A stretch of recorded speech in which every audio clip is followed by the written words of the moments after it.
Та үүнийг мэдэх үү? Орон сууцны ипотекийн 6% зээл танд хэрхэн очдог вэ?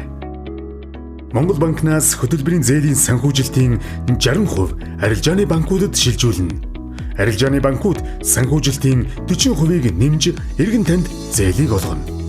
Таны зээлсэн мөнгө орон сууцыг худалдан борлуулж буй барилгын компанид очино. Ингэснээр дараагийн шинэ орон сууцны хороолол баригдаж эхэлнэ. Үүнийг анхдагч зах зээл гэнэ. Харин одоо дараагийн иргэд орон сууцны зээлээ хэрхэн авах вэ?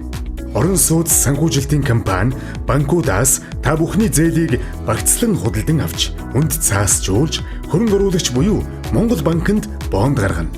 Ингэснээр орон сууц санхүүжилтийн компани та бүхний зээлийн төлөлтийг цуглуулж бондын төлбөрийг Монгол банкнд шилжүүлнэ.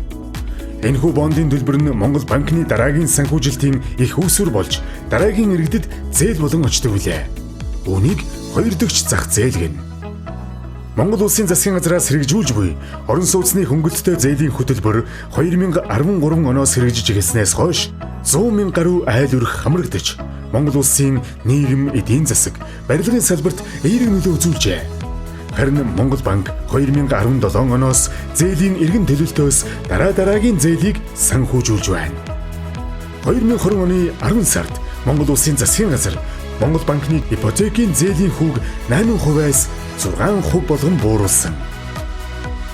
2021 оны 11-р сард Монгол улсын засгийн газар зээлийн батлан даалтын сангийн хуульд өөрчлөлт оруулж, ипотекийн зээлийн урьдчилгаа төлбөрийг бууруулж, зөрүүг зээлийн батлан даалтын сан хариуцахаар Монгол улсын их хурлаар батлуулжээ.